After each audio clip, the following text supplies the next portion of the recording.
Why should you care to learn about attachment? Because if you're learning about how your protective system developed, then you're going to learn what makes you feel threatened, what makes you respond, and how do you regulate yourself. And you can learn that these are real patterned things that you do with everybody. You know how when you break up and you're like, oh my God, every one of my partners has been A, B, or C. And then somebody finally points out to you, you do know you're the only consistent factor there. For all of us, it's because we're doing these repetitive things that we've learned, and we're often looking for partners that fill the familiarity to us.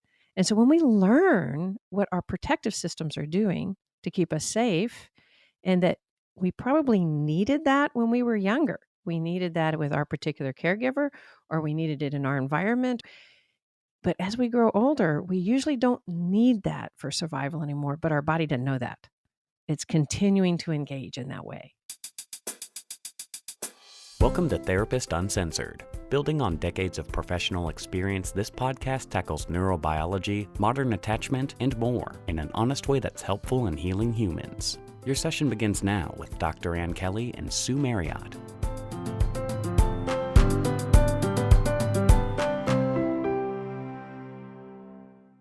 Hey, everybody. Welcome back to Therapist Uncensored. This is Sue Marriott. And I'm Ann Kelly.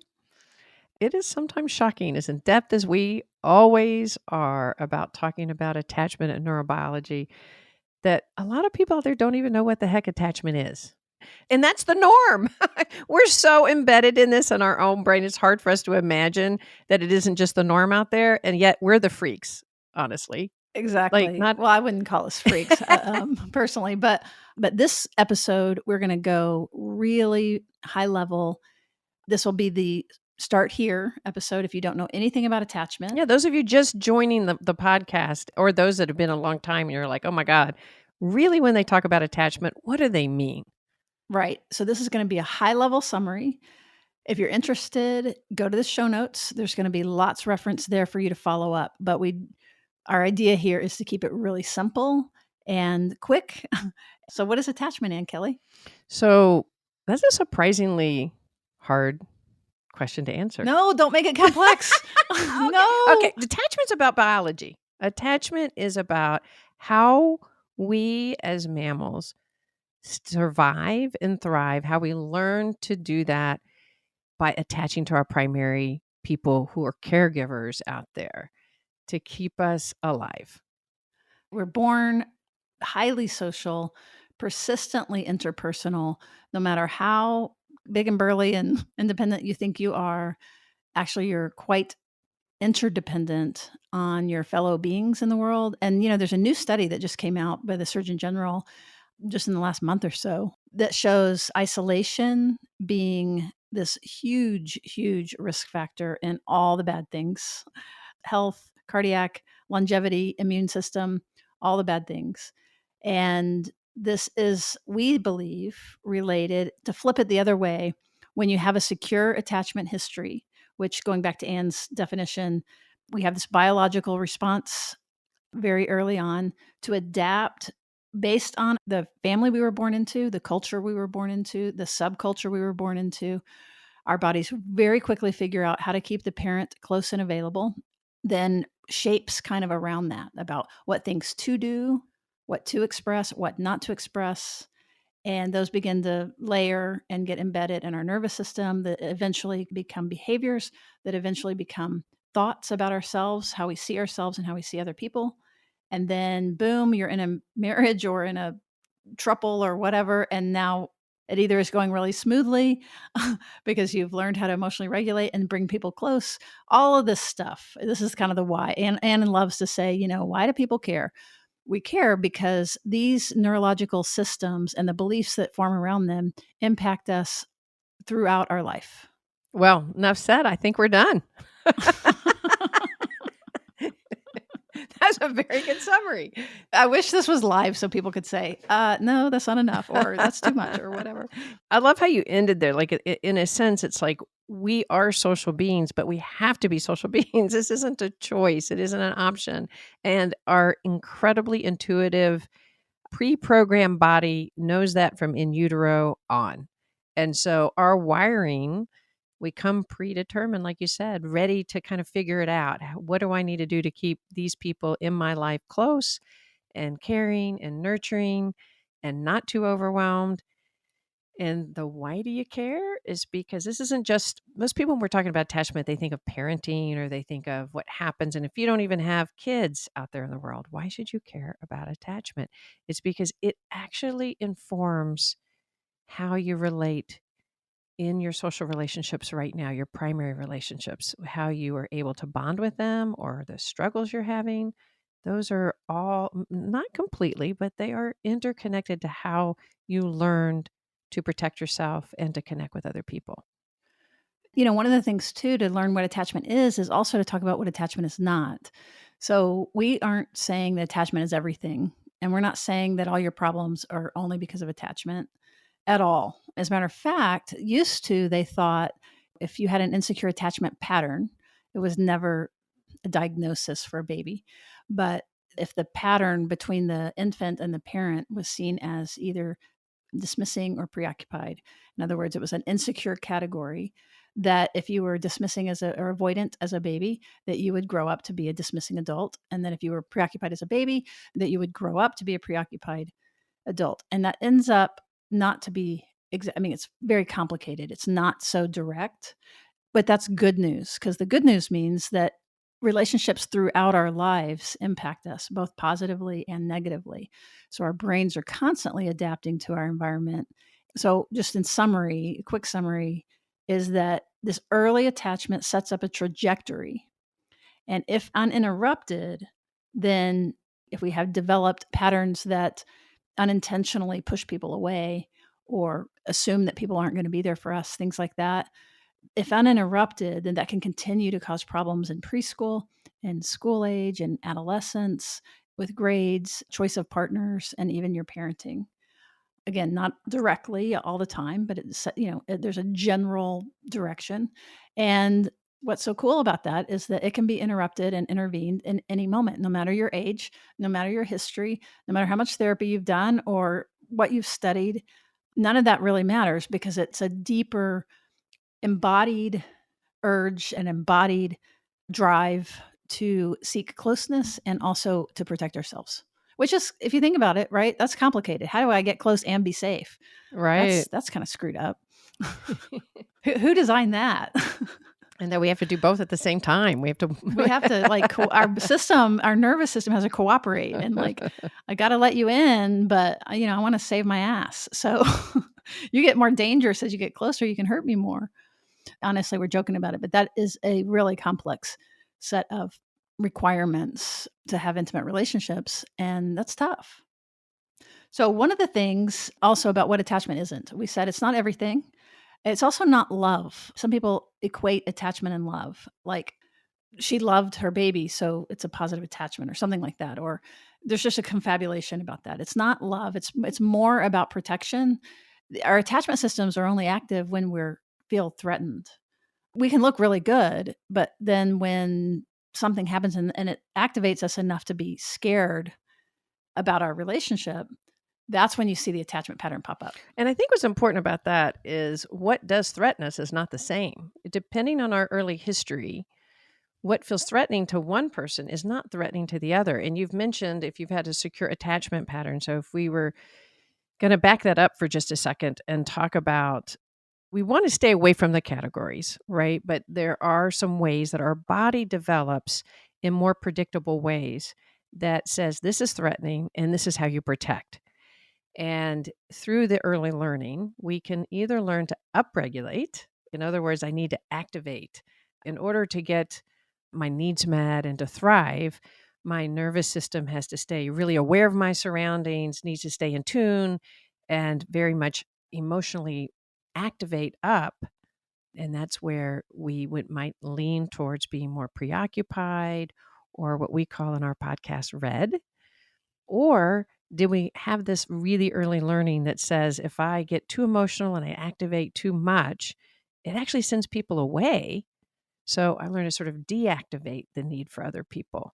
and head more towards a dismissing or avoidant kind of way of relating to people. But these are not diagnoses, they're not pathology.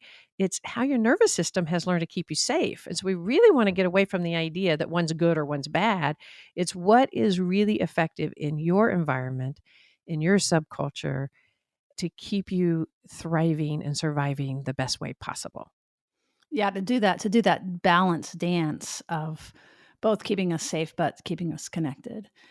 No, I think that that's exactly right. And, Anne said that we want to stay away from categories. And the reason for that is because this early research at 70 years old, John Bowlby and Mary Ainsworth are the four leaders. And the original research was it was looking at these mother baby, and at the time it was mother. That's certainly attachment has expanded since then to, include all kinds of families and family configurations and genders and things like that. But originally, those categories were looking at the relationship between the mom and the baby, and it was just for research purposes. This was not designed to be interpreted as diagnosis or as a individual pathology. They were looking at groups of babies. So why Anne said that we want to stay away from categories is especially if you're thinking of this early attachment research, because it did evolve over time. Again, we're going to keep it simple. So it did evolve and the language changed and things like that. But on TikTok and on Instagram and all of those things where you have these really quick, like, this is preoccupied attachment and this is dismissing attachment. The problem with that is we are not one thing. Like, we are absolutely are not one thing. And the research was not designed, that early attachment research was not designed to be used in that way anyway. But it's also not true that we can just look at a list and say, I'm preoccupied or I'm dismissing or even I'm secure. We're notoriously terrible at self identifying our attachment strategies. Well, and one reason that is because what feels familiar to us, what feels natural to us is what we're going to do. And that doesn't feel like we're being dismissive or preoccupied. It just feels like we're being natural, right? Like if we've learned that we need to really watch our environment out there to keep ourselves safe, then staying alert and being able to notice small flaws in our partnerships and being able to feel the need to point it out and correct it Don't point at me. is a really natural feeling. It's very hard to go inside and say, oh, that's actually because I'm activated because of my early learning. It's because you're out there being unsafe and it's obvious. And so it's such an integral part of who we are that we often think of these things also as our personality. Like, oh, this is just me. But actually, when we learn more, this is the part where we say, why should you care? Why should you care to learn about attachment? Because if you're learning about how your protective system developed, then you're going to learn what makes you feel threatened, what makes you respond, and how do you regulate yourself. And you can learn that these are real patterned things that you do with everybody. You know how when you break up and you're like, oh my God, every one of my partners has been A, B, or C. And then somebody finally points out to you, you do know you're the only consistent factor there. For all of us, it's because we're doing these repetitive things that we've learned, and we're often looking for partners that fill the familiarity to us. And so when we learn what our protective systems are doing to keep us safe, and that we probably needed that when we were younger, we needed that with our particular caregiver, or we needed it in our environment. But as we grow older, we usually don't need that for survival anymore, but our body doesn't know that. It's continuing to engage in that way. Because it seems normal, we don't even see it necessarily. And because it's so embodied, we develop stories around the way that our nervous system embodied safety and danger. So when you say embodied, what you're meaning is how your body manifests this experience. Right. So there's the very, very early limbic learning that before thought, before words, this happens very, very early, before there's any conscious memory for sure. Then you already have your nervous system patterns. And then on top of that, as you age, by age, I mean 2 years old, 3 years old, then you begin to form cognitions and thoughts. But the thoughts, they're forming to make sense of what your natural patterns already are. So that's part of why some of what the research looks at is there's both. This is why that those, when you fill out a little quiz online, Those are the stories that have formed about that you have consciously about yourself and about relationships, which are important and interesting, but they're not the same thing as the original attachment research. Well, and to give you an example, though, when you're saying the embodied story, Oh, yeah, I got distracted. Go ahead. one of your embodied stories may be, let's say your body had learned that too much emotional connection, too much closeness, too much neediness, for example, if you're emotionally expressive and your body learned that that actually pushed people away or your primary caregiver away, it made them shut down or they get angry or they got overwhelmed, then your body learns, oh, when I get emotions, when I get emotional and I start to cry and I get overwhelmed, I'm actually going to lose connection. And that scares the crap out of me. So then my nervous system starts to develop that belief. So what that means is that my body feels threatened when I start to feel emotional. That feels horrible. It feels scary. And all sirens say, shut that down, shut that down. But we don't grow up saying, oh, my body learned this as a young age and I'm doing this. What our body grows up doing is people don't like my emotions, or it's ridiculous to be emotional. You should be able to contain your emotions. You're just weak. So we tell a story about our body's experience. And that story makes sense to us. So if somebody asks us when we're older, our conscious thought, we're usually not so aware of the embodied experience. We're aware of the I can't trust people or people let me down. We're aware. Yeah, don't air your dirty laundry in public. Yeah, why would you air something? If you reach out for emotional support, that's just weak. Fix yourself. I had to do it, you do it. So those are the stories you tell that are based on your body's experience of threat. But what happens is you quit actually feeling the threat. You don't even know it's threat because you've learned to cut it off so easily and so young, not easily, but so automatically and so young, you don't have conscious awareness of that. Especially talking about the pattern that has learned to deactivate, which later ends up being called dismissing, or what Ann and I refer to as kind of blue, little cooler over there on that side of the spectrum. And we use the spectrum on purpose and we use colors on purpose to get the pathology out of it.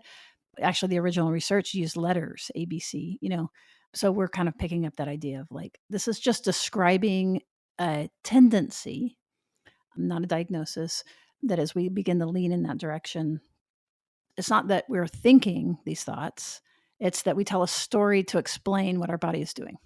That our brain is really there to just create these stories.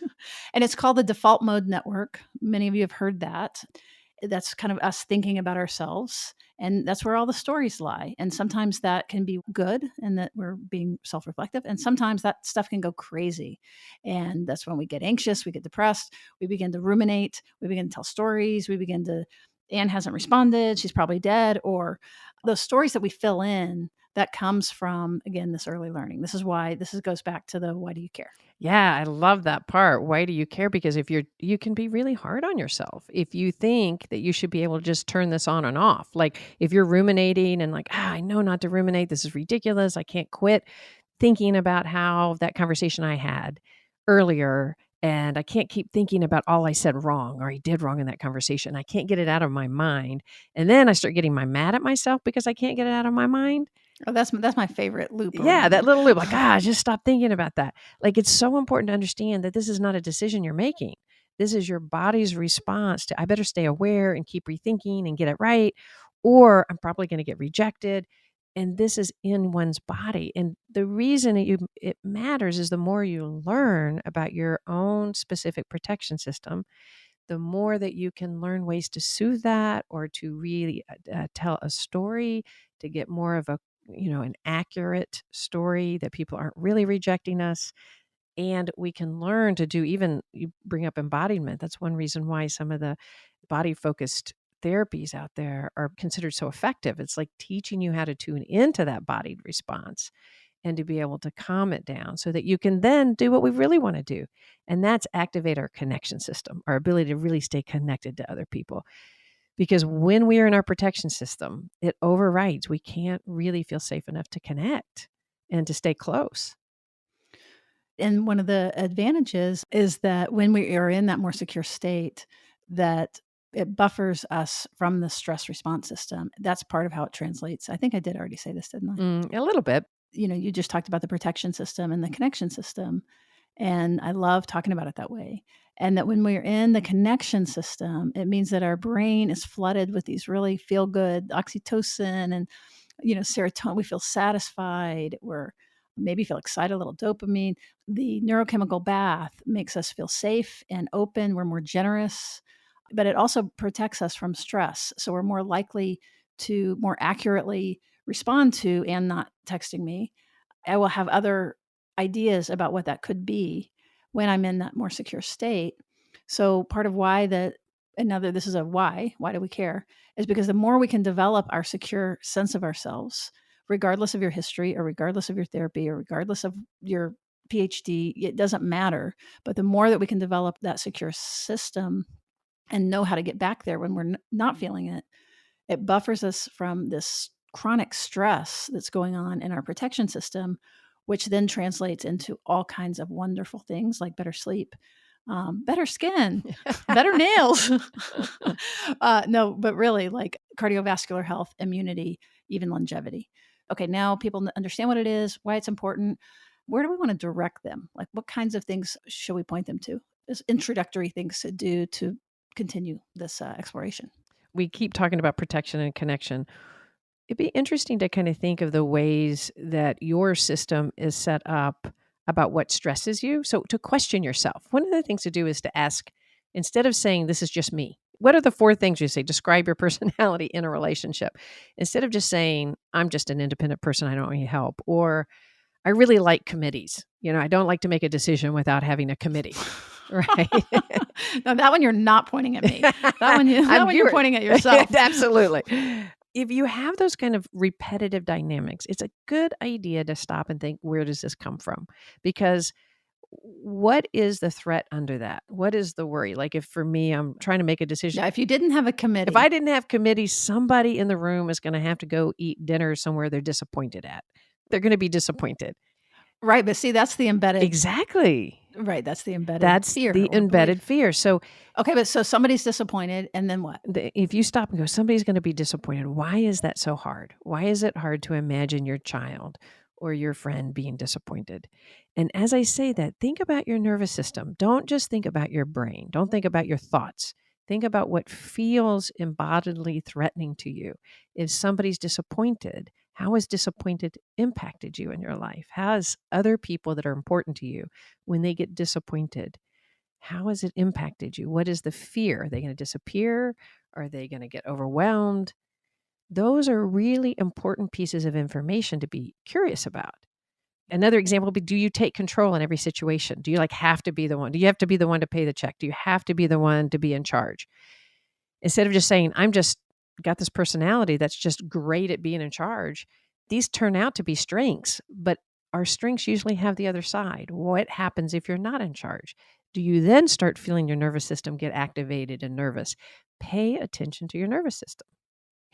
So Anne's immediate thought was disappointment, but your reason to use a committee might have a little bit of a different flavor. Like it might be, but if I say what I want, then I'm more exposed.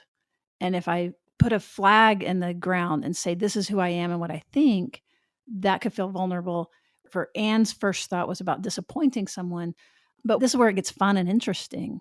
Like for me, to not know what I think feels threatening. Right? To be overly influenced by the committee is threatening to you.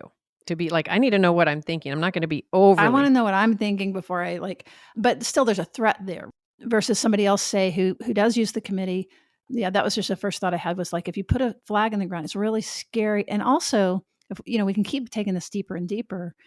Sometimes this goes to grief, all the ways that we've had to not know our own minds or declare ourselves in some way. Like this is not small stuff. And this is not something you can just turn on or turn off. This is a process. So another just example of things to do would be to really cultivate a curiosity about how you relate and how others relate to you and your history, like how you got to be where you are now. Because one of the signs of security is you have a real free range of wondering about these things and you kind of have an interest in it because it really matters. So if you're somebody that's like, the past is the past, it doesn't matter, that's actually a sign. And again, we're not confabulating everything into not everything is about attachment. You can also be depressed or have obsessive thoughts, or, there's lots of diagnoses that aren't even associated with this. But right now we're just talking about attachment. So, like when you're brushing off, like, I'll give you something to cry about. There's, just those things that are not introspective, but are, as a matter of fact, devaluing and dismissing of the process of wondering about things. A lot of times you might say they're overanalyzing, they're overthinking it, that kind of stuff. Well, those are all little signals. And what we would invite you to do is to get more curious and to begin to actually pay attention to what the inner world of your other person and your inner world. And like Anne said, that like sometimes as we begin to shift how we think, then we can feel our heart rate go up. Or even maybe you feel your defense go up even more, like, that's stupid. That's a waste of time. Why go back to the past? Well, okay, now there's some fight there. It's like what we're saying, the science says, is that a coherent narrative is one of the signs of security. It doesn't cause it, but it just means it's a sign of neural integration. It's a sign of that connection system and the protection system balancing. So how you get a coherent narrative is that you begin to piece things together and be curious and wonder about them. So that what you mean by coherent narrative, a coherent narrative is a story that makes sense on the deepest level, that includes your body. It's just not your head, right? If you just tell yourself, I'm independent and I know who I am, that's not Yeah, that's not coherent. That's not coherent because nobody's independent. In fact, the more independent you think you are, likely the more anxious you are, and you're shut down to that anxiety. It's crazy though. We're kind of saying, like, the more certain you are, the more of a problem it is. Well, it's actually kind of true on any level, right? The more, if you're completely uncertain or if you're in either extreme of, I don't have any earthly idea what I'm doing, or I absolutely know what I'm doing, that's a sign of defense. Because when we're in our protection system, there are certain patterns of our protection system that are inherently part of being alive and surviving as a mammal. And one of them is, you have to make really quick decisions. If you're in threat, you can't debate. You can't be curious. You can't wonder why the hell somebody's chasing you. I'm wondering if he's good or bad. You just run. It's just instinctual. So if you are in a very concrete black and white, it's good, it's bad, it's right, it's wrong, and it's very clear, there's a good chance that that's your protective system moving a little too fast and clarifying a too black and white.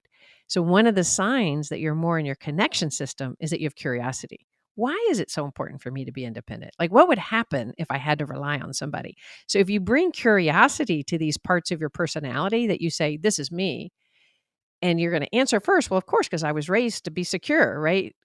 But flip that on its head. What is so threatening? So if you say, I'm so independent, say, what is so threatening to your body if you let yourself feel your dependence? And if you really feel that, and those of you out there might be going, oh, shut up. That does, but that little threat in your body, when you consider it, that's your nervous system talking to you. And that's what we suggest you listen to. Yeah, that's that tuning in. And Anne, I love that you didn't get into the different ways that we activate, because I think what's just important right now is that we're either, like, just like you said, that we're either in our connection system, which generally, curiosity is a great sign that you're there. Wonderment, Warmth, especially like warmth for yourself, like compassion, like, God, this is hard. Or if somebody's doing their thing that they do, that we can see them with care and love and curiosity and compassion. That's all good stuff that we want more of. And that means you're in your, what we would call the green zone. And then all you need to know is, like, you're either there or you're not. And when you're not, it's all those other things that you were saying. And I think that's easier than somebody trying to figure out which way that they have activated. And in other podcasts, we go into a lot of detail about the different ways our nervous system, it doesn't have a lot of moves. It only has a few moves. Then it becomes easy to figure out what move you make and then how to get back to green. So we will be linking a bunch of other episodes for those of you that want more. We're trying to keep it simple and high level, but I love that being the first thing, right? Like, are you in your protection system or in your connection system, and really learning your own signs. And both of those are about attachment, right? Like, if you're in your protection system, it may be that you need to be. Like, if you feel rigid and it may be that you are in a culture that is rejecting. It may be that the government around you is trying to suppress you. Yeah, you're being persecuted Right. by the government because of your gender. So if you have been brought up throughout your life in a way that leaves you in an unsafe, the environment, the system that you're in really literally is threatening, then the system that you're in, the attachment relationship that you have and how you protect yourself and how you connect is probably the perfect adaptation for you. So it's really important to kind of not think of these things as negative, right? Like if we have to rely on our protection system, but the key is what we're recommending is no matter what, that you're aware of it. Because if you live in that and you're not aware that you're in your protection system, then it's such a disservice to you. Does that make sense to you, what I'm saying? Oh my gosh, it totally does, and I'm so happy that you brought up about the systems, and we can tie that directly back to this thing about that we can't consciously see it. So, if you're in a culture that the color of your skin makes you a target, for example, so post-colonialism, racism, just being in a racist society is its own trauma. But because it's not identified as that and it's just, again, seen as normal, what typically will happen is that we would internalize that and make it about ourselves. And so part of what's important about this is to begin to really name and identify some of the traumas and the experience of being overlooked, of being devalued, of all of these things that often are unnamed and maybe even unrecognized because they're just cinnamon in the cinnamon roll. It's just the way it is, the way society is, but it's wrong. And that's all been absorbed into your nervous system. So part of this being curious is, why do I feel bad about, my gender expression or how my hair looks? To really get into that. So being curious about it as a way, again, of having more compassion and protection for like healthy protection for yourself, not internalizing negative cultural messages. So this is true like on the individual level and Mhm. on the societal level. I love that. And that actually is what can be so hopeful. The reason we love doing this podcast is this is not just about explaining who you are. It's about discovering for all of us. We're discovering with you. But as we have the curiosity about what we feel and why we feel it, we have more agency. It's about having agency. Security is about how we relate in our community. And as we develop the ability to feel more secure in ourselves and to use these protection systems with more awareness, even if you're highly in your protection system, if you're aware of it and you're allowing yourself to feel connected to yourself and other people with this awareness, you're working in a secure way. You are working in a secure related position. So even if we're in threat, that doesn't mean that we've popped out of the green zone. And we've done a lot of neurobiology on these podcasts, so we won't go into that right now. But just that what you're saying is being aware, like if I'm aware that I'm defensive, it means that some of the top of my mind is still active and like I still have some choice. Am I going to behave defensively or just notice I'm defensive and try not to, or identify what part of me is feeling attacked or what's the threat? Like, in other words, the activation of the wanting to protect ourselves, that in and of itself isn't the thing that pops us out of the green. It's losing our thinking and losing our heart. Like when we're protecting ourselves, we're not connected. Like To they go ourselves. against each other. Mhm. That's right. It's a self protection, which means that, yeah, we overestimate what we know. It leads to this whole cascade of kind of individually focused orientation that is actually distorted. And that's a whole other thing that we won't get into today. But literally, when we're in our protection system, the information coming into our bodies is actually distorted because of our threat response. Right. So becoming aware of our threat response and our protection system, we're already getting a more clear narrative. I'm in my protection system. And what's really important about this is also relationship. And I know we should wrap. But what's also important about that is that it's not only our connections to ourselves, it's connections to other people. If we're not aware that we're in our protective system, what are we going to do? We're going to project that on everyone around us. We're going to blame, we're going to defend, we're going to Yeah. criticize, we're going to feel criticized, we're going to feel righteous, We're going to see justified. them as needy or put ourselves down. And when we really get aware, oh wait, our protection system makes us shut down emotionally when the other person's upset. It's our protection system. And so therefore it makes sense that the other person is a little distressed about that rather than you eye roll them or vice versa. So what we're advocating for is that curiosity, that exploration, and the openness. This is non-shaming. This is like you're going to be able to have conversations with your friends, with your partner, with your child that says, I'm just activated rather than you're being blank. Like when you can talk about yourself first rather than identifying the other person first, you're already more in the green, secure way of relating with other people because you're able to have that self-reflection. Oh, that's great. That's another walk away tool is that as you get fired up a little bit when you're noticing, but then Anne's move that she just said, which was rather than going just the lazy way, the natural way is to assume the other person's done something. What we're saying is let's band together. And as we begin to notice a spike in some sort of protection, that we go inward first, make the first move inward, like, what's going on with me? All of a sudden my stomach, you know what I'm saying? Just that move alone is going to help you keep your higher functioning mind going, and it'll give you a better chance of staying in the green. So today we're not going to go in all the details of which you mentioned before about what are our more predictable ways of protecting ourselves. But the good news is that as humans, we are very predictable and we develop predictable patterns that can be more easily recognized. We are extremely complex beings, but when you break it down, because we all have our nervous systems and our nervous systems can only do predictable ways of engagement, you can actually learn to recognize things in your system quite readily and much more easily. And your partner system. Oh, you can see how they're lit up. Absolutely. So learning about this, learning about your own system. Do I go upregulated more frequently when I feel threat? Or do I go down and cut off and disappear? Or do I need to shut down emotions? Or can I not stop being in my emotions? And so one of the things we'd suggest is tune into some of the podcasts that we have that will be listed in the show notes that will go into much more detail about the particular ways our nervous system responds.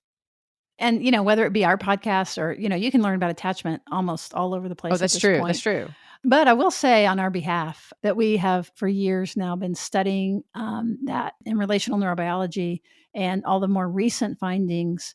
And our job here is to make the research apply clinically and apply to your daily life. And if you have been listening from the beginning, you may have noticed that even how we talk about it changes as we keep learning. So podcasts are great. There's so many resources out there. Look in the show notes. Go to therapistsuncensored.com/episodes. I don't remember what this episode number is going to be. I wish I had it, but you can also just put in the search term attachment, or you can put in relational neurobiology, or you can put it you can search for anything. So that's great. Yeah, I think you can search for blue, red, and green, I think, on there, and you're going to get... Yeah. Check out the ones on the modern attachment spectrum. I think those, for sure, the later ones are going to incorporate all the new stuff that we've learned. And if it says modern attachment, then we're probably really focusing on that kind of stuff. And then also anything about the spectrum really focuses on this as well. Okay. And if you're still listening, we hope that means that you have found it interesting or valuable in some way. And if that's the case, the way that help us the most, there's a couple of ways. One is to leave us a review on your podcast player. That helps us be discoverable. We read them all and we really appreciate every one of them.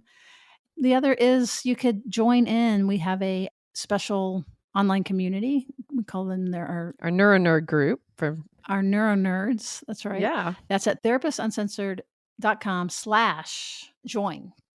And for as little as $5 a month, you get all kinds of extras, including an ad-free feed, which is awesome.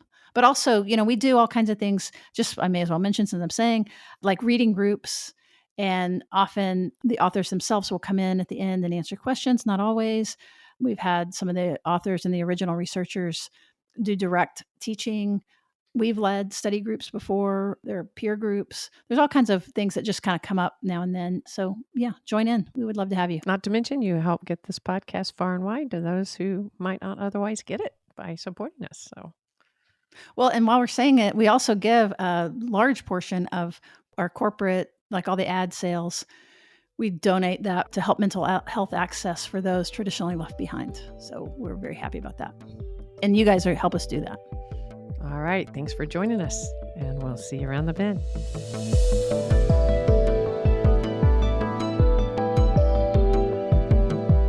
Therapist Uncensored is Ann Kelly and Sue Marriott. This podcast is edited by Jack Anderson.